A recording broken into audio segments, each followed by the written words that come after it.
I'm going to show you how to do the Knit Rib Tunisian washcloths. This is a little bit of a difficult Tunisian stitch, so I wanted to make a video so you can really see how to do it. I'm going to use some Stitch Studio by Nicole's Storybook, Lullaby, and this is in Papaya. Okay, I'm starting with a chain 14. For this stitch, you need to do multiples of 4 plus 2. So for this, I've got 12 stitches, which is a multiple of 4, and I added 2 more for 14. So I'm going to go across, I'm going to pull up a loop in that first chain, and then I'm going to do a yarn under. Notice that is the opposite way that you usually wrap the yarn in crochet. This is a yarn under. So pick up a stitch, do a yarn under, and then pick up a stitch in the next chain. You're going to do that all the way across. Pick up one, yarn under, pick up one. Pick up one, yarn under, pick up one. Now you might be asking why yarn under instead of yarn over. It's because if you do a yarn over, the leg that it makes is going to disappear and you're going to have a hard time finding it on the next round.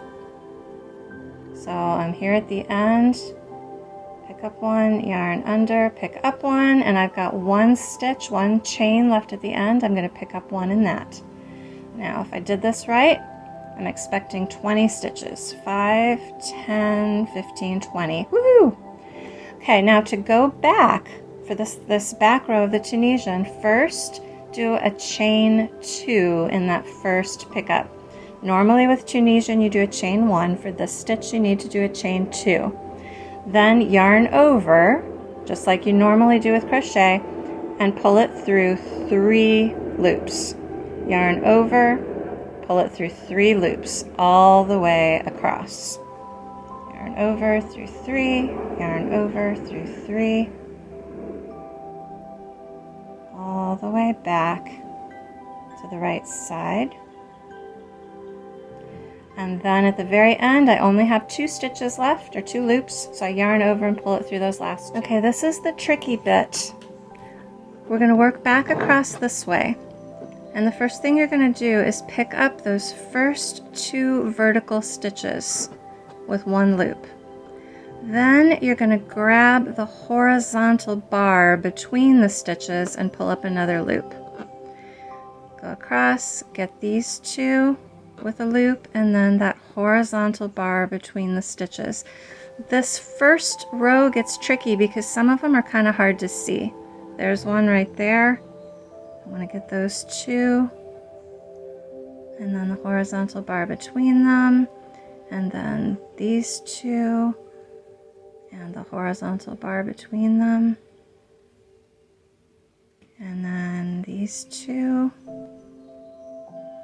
and the horizontal bar between them, and these 2, and the horizontal bar between them, all the way across. These 2, and that horizontal bar, and then these 2, and that horizontal bar is trying to hide, but I'm going to get it. You can't hide from me. Again, this first row is the most difficult. It gets a little bit easier after this.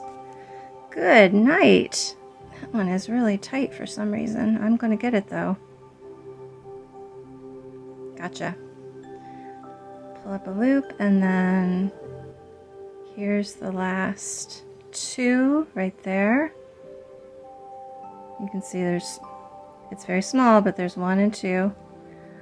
Pull those up, and then you do pull up a loop in this last horizontal bar after those last 2 stitches, 2 vertical stitches.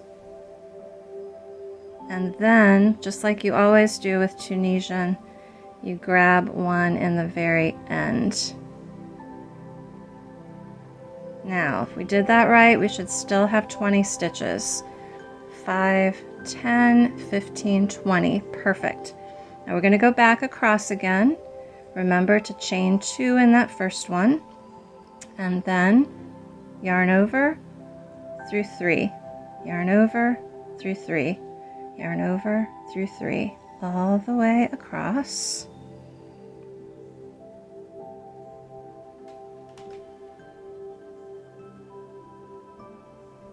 And then when you get to the end, you've got 2, yarn over through 2. You're just going to repeat that those last 2 rows, the forward and the backward, for the rest of the pattern. So here we go. We're going to go through these 2, pull it up, and go through the horizontal bar and pull it up all the way across. It's much easier to see now on subsequent rows. I'm going to go ahead and do this row because I just love how this resembles knit stitch, like a knitting the front of a knit stockinette stitch. This is very thick, as Tunisian is. It's a very thick fabric. It's awesome for washcloths and dishcloths. It's just nice and thick. I think it would make a nice towel too, although I haven't made a towel with it yet. Okay, you can easily see on these rows where you're supposed to pick up those 2 stitches, those 2 vertical stitches. It's a little bit harder on that first row, but once you get past that first row, you have a much easier time seeing what you're supposed to do. So I pick up those stitches. Don't forget that last horizontal bar, and then in the side. And every time count and make sure you've got the right number of stitches. There's 5, 10, 15, 20. And that is how you do the Knit Rib Tunisian.